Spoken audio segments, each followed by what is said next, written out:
Esse podcast faz parte da FIO. Siga @FIO Podcasts e conheça a rede ativista de vozes. Uma boa noite. Não, gente! E aí, bicha? Quem é você? Bom dia, bicha. Seu jornaleco em áudio que é pra você começar o dia bem informado. Tudo, ou quase tudo, que virou notícia sobre a comunidade LGBTQIAP+. Oi, meninos do Bom Dia Bicha, GG, Dan e Rod. Aqui é a Lívia Lamblé, dos podcasts Criador e Criatura e Postei e Saí Correndo. E eu quero parabenizar vocês por esse trabalho lindo que vocês estão fazendo. Vocês fazem um serviço incrível e eu espero que vocês alcancem cada vez mais pessoas, tá bom? Torço muito por vocês. Tamo junto no que vocês precisarem, contem comigo, tá bom? Um beijo! Olá, GG, aqui é Catherine do Observatório G e eu quero reverenciar vocês pelo podcast de qualidade, pela ascensão do Kill Bicha, né? Com um crescimento expressivo na audiência e que vocês sigam trazendo boas informações para nós, viu? Um beijo, conte sempre conosco. Terça-feira, 5 de abril de 2022. Hoje é o dia das telecomunicações e o nosso 100º episódio. Vamos aos destaques de hoje. Direitos LGBTQIAP+, na América Latina. Condzilla lançará série no Globoplay sobre jovem evangélico gay. Marcos Mion e Casé Peçanha deram um beijão no MTV VMB 2006. Olá, eu sou o GG e este é mais um Bom Dia Bicha, seu podcast diário de notícias LGBTQIAP+, que chega ao episódio 100. Passamos, Senhor! Hello, aqui é a Leila Germano do Hoje Tem Podcast, do Fofoca na Calçada, do República de Bolchevique e de podcaster para podcaster. Eu queria parabenizar o Bom Dia Bicha pelo 100º episódio. Parabéns, GG. Parabéns, Dandan, também. O trabalho de vocês é sensacional, é admirável. São pessoas que conduzem o microfone e a arte de hostear com muita seriedade, muita dedicação, muito carinho. GG, admiro muito você. Disse, digo e continuarei dizendo que você é uma grande aposta, na minha opinião, da podosfera. Eu consigo ver você decolando, o seu trabalho expandindo e que venham muito, muito mais programas, mais spin-offs para entreter a galera. A criatividade de vocês não tem limite, tá? Parabéns! Deu na Folha o lento reconhecimento dos direitos LGBTQIA+, na América Latina, publicado em 28 de março de 2022 por Érica Lopes Sanches. O avanço do reconhecimento dos direitos LGBTQIA+, na América Latina começou com a chegada do século XXI, quando, em 2002, a Suprema Corte Argentina decidiu a favor da adoção entre casais do mesmo sexo. Desde então foram aprovados 75 direitos de alcance nacional em 13 países, que beneficiam de maneira diferenciada as pessoas das diversidades sexuais e de gênero. Os países que reconheceram os direitos LGBTQIA+, o fizeram através de 4 vias principais de aprovação: executivos, legislativos, judiciários e órgãos públicos autônomos. Isto implica que os direitos, embora tenham um alcance nacional, têm estatutos jurídicos diferentes. Aqueles aprovados pelo Legislativo modificam as leis como os códigos civis. Por outro lado, os que são reconhecidos pelas outras 3 vias nem sempre conseguem mudar a gramática legal e alguns, inclusive, requerem um segundo processo de judicialização.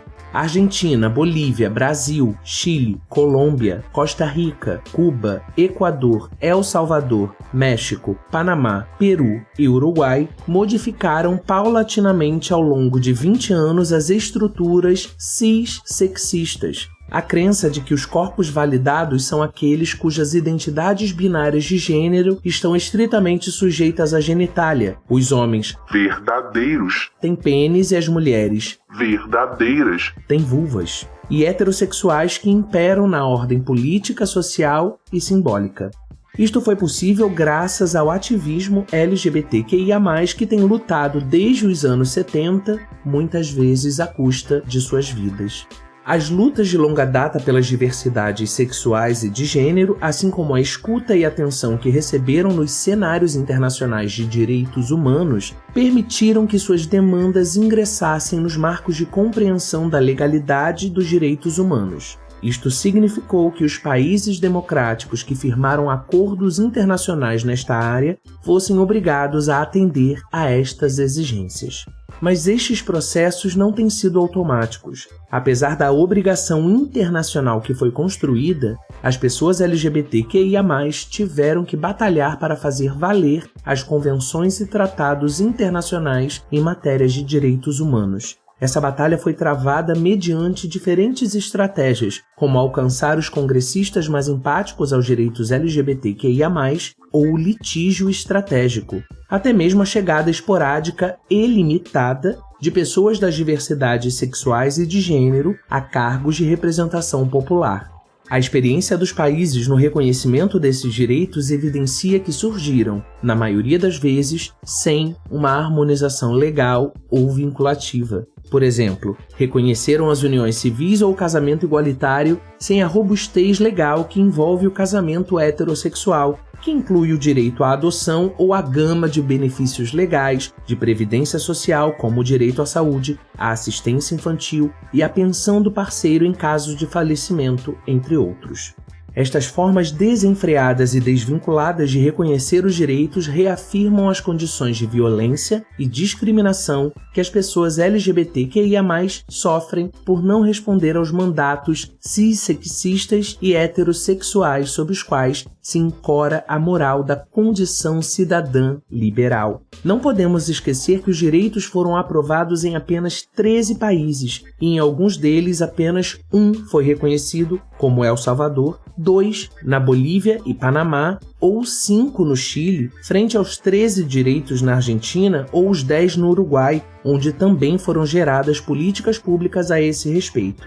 O atraso com que os direitos das pessoas LGBTQIA+ começam a ser reconhecidos exige uma genuína empatia e acuidade legal dos governos democráticos da América Latina, para reconhecer o direito de o compromisso tornar extensiva a dignidade dessas pessoas que, historicamente, têm vivido à margem da decência humana. Essa é uma daquelas matérias que é mandatório ler completamente, tá? O link tá na descrição do episódio. O babado é certo! E é como eu sempre digo aqui quando trazemos notícias sobre conquistas da nossa comunidade nos nossos vizinhos sul-americanos ou de toda a América Latina. Temos nossas histórias, nossas individualidades, mas temos muito mais em comum toda a América. Então cada conquista é um pouquinho de todes. Cada vitória movimenta toda a região. Precisamos conhecer as histórias da comunidade LGBTQIAP+ latino-americana. Precisamos celebrar as nossas conquistas em toda a América Latina. E precisamos apoiar toda a nossa gente que ainda não consegue simplesmente existir, mas apenas resistir. Essas pessoas somos nós. Nós somos todas as pessoas LGBTQIAP+.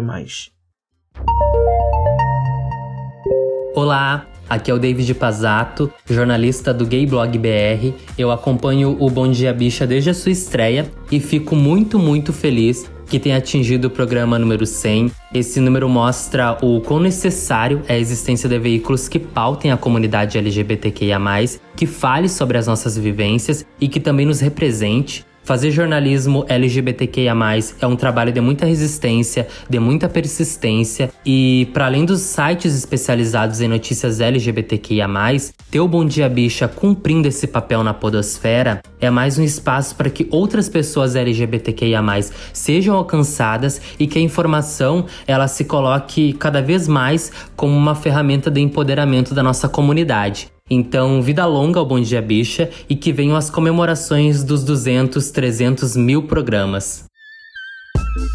Deu no Terra, série da Globo sobre evangélico gay deve enfurecer pastores, publicado em 25 de março de 2022 por Jeff Benício.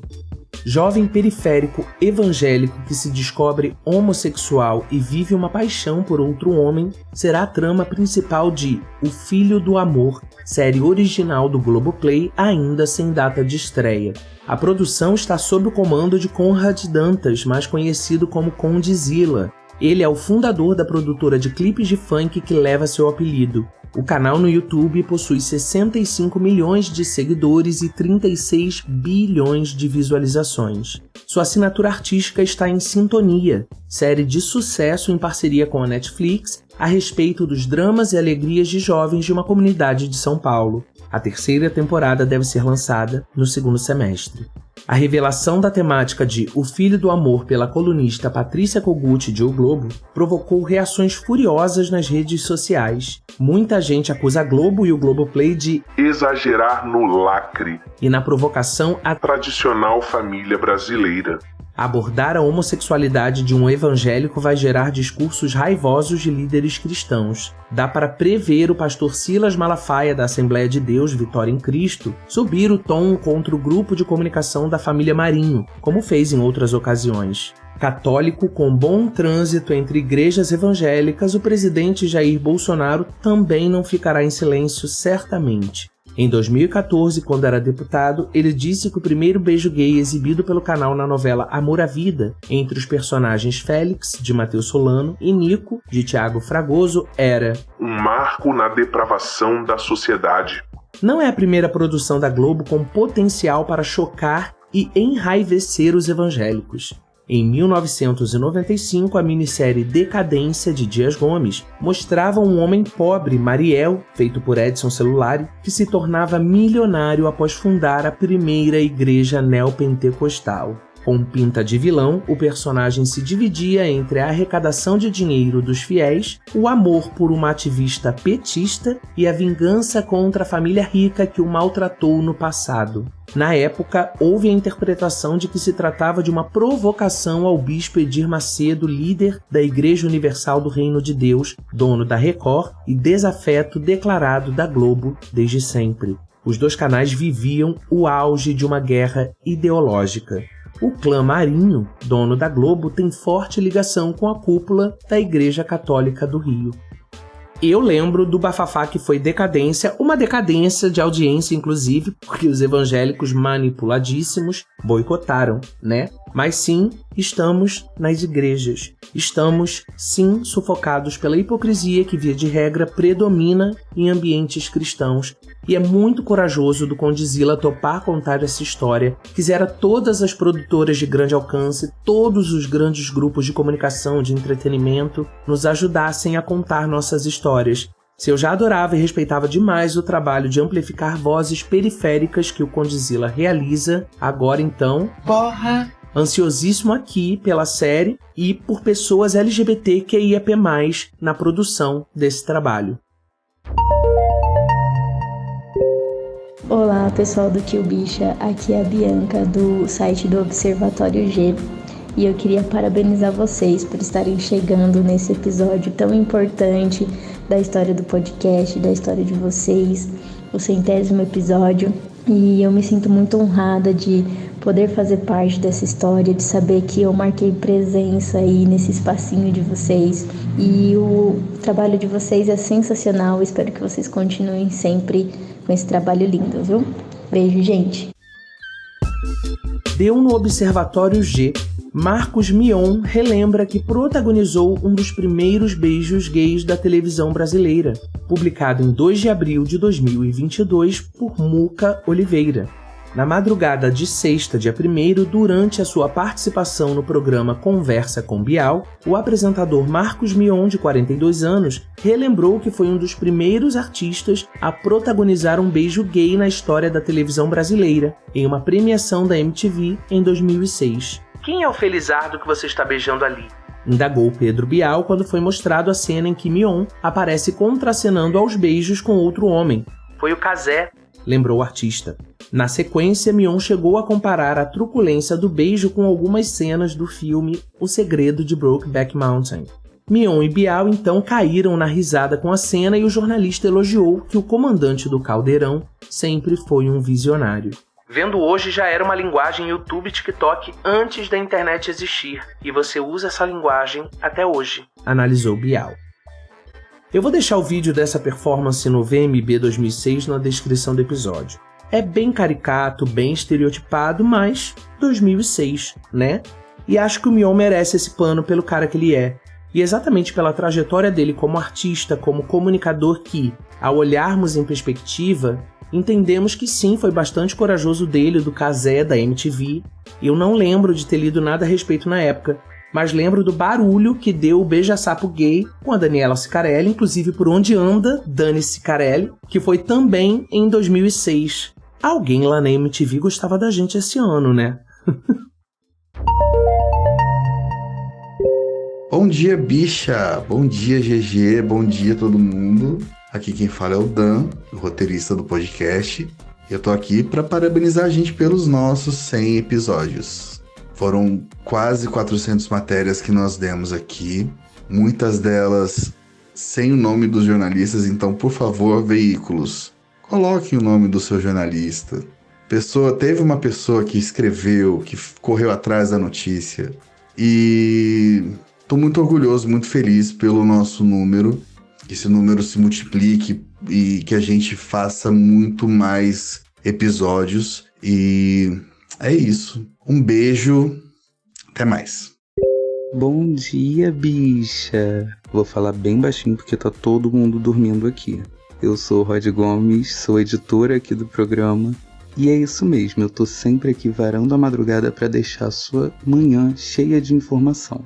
Eu tô muito feliz por esses 100 episódios e queria mandar um beijo para todo mundo da podosfera que tá sempre nos ajudando, tá sempre impulsionando, dando RT lá no Twitter e mandando muito feedback legal. Tá sendo uma experiência incrível construir esse programa para a comunidade, junto com a comunidade.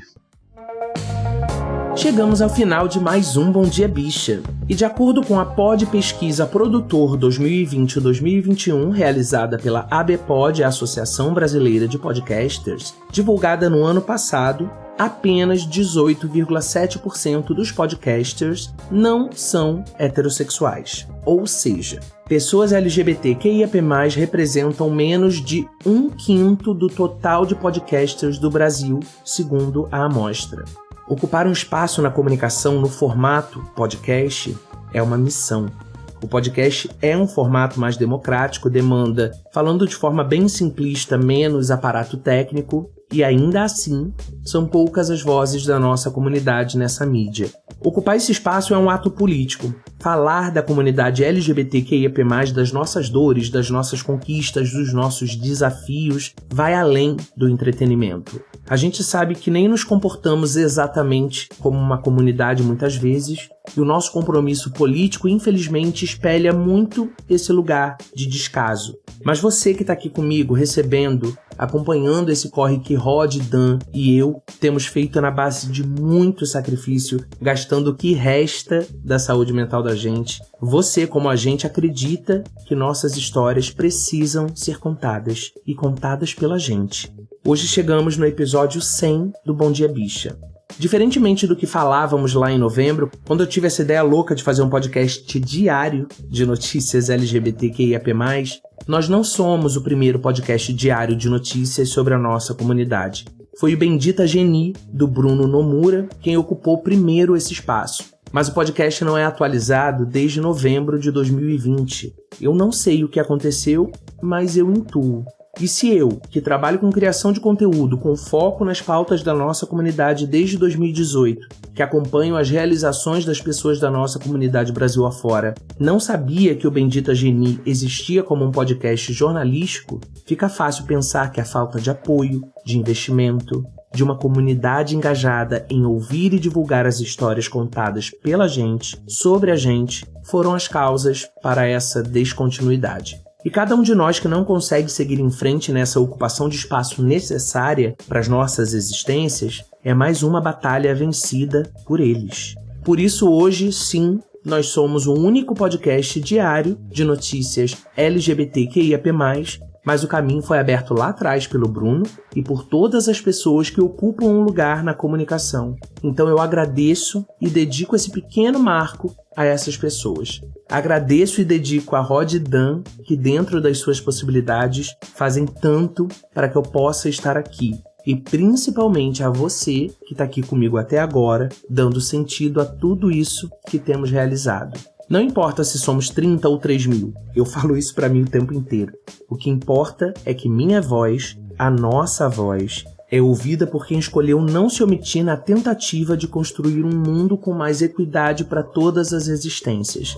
Cada um pode e deve colaborar com um tantinho seu para a construção desse mundo. Por aqui, acreditamos que podemos nos empoderar mutuamente através da informação, nos conectar e fazer dessa sigla mais do que uma sopa de letras, mas efetivamente uma comunidade. E nesse episódio de celebração tivemos as lindas mensagens de Bianca Leixo e Catherine Carvalho do Observatório G, que estão sempre com a gente aqui com seu trabalho, e o Observatório G deu a primeira matéria do Que Bicha e a primeira do Bom Dia Bicha, então gratidão demais, gente. Tivemos também a mensagem do David Pazzato, do Gay Blog BR, maravilhoso, que fez uma matéria linda, super carinhosa e respeitosa comigo. E eu sou muito cadelinha do Gay Blog, gente. Além de algumas matérias sobre o trabalho da gente, eles me indicaram no POC Awards 2021 na categoria Comunicação. E isso eu nunca vou esquecer, viu? Minha amiga Lívia Lamblé, minha parceira de desabafos e inconformismos da podosfera, que também tá na lida e que também acredita numa comunicação descentralizada. Muito obrigado, meu amor. Minha mecenas podosférica, minha amiga, mestra Leila Germano, que sempre me dá oportunidades e acredita na minha voz. Eu amo tu, mulher. Muito. E meus amores, meus companheiros de luta e de crenças, Dan Pereira e Rod Gomes. Eu espero que a gente consiga fazer desse trabalho algo muito grande, não por ego, não por biscoito, mas porque só a gente sabe a paixão que move a gente, tanto pela comunicação quanto pela nossa comunidade, por nos enxergarmos como pertencentes a algo muito maior do que só a gente individualmente. É como eu sempre digo, sem vocês eu não chegaria nem no episódio 10. Obrigado por acreditarem tanto junto comigo. Eu amo vocês demais e tenho gratidão assim pra sempre. O Bom Dia Bicha conta com identidade visual e edição de Rod Gomes, pesquisa de Dan Pereira, roteiro de Dan Pereira e GG, eu mesmo, que além de apresentar também faço a produção geral. O programa faz parte do feed do Que Bicha, um podcast queer, que está no selo Fio, a rede ativista de vozes. Ouça os outros episódios, compartilhe nas suas redes sociais, não deixe de nos marcar e de nos seguir. Então fica com a gente mais 100, mais 1000, mais 10 mil episódios. Eu conto muito contigo, muito obrigado, e amanhã eu te espero aqui a partir das 6 da manhã, tá? Beijo!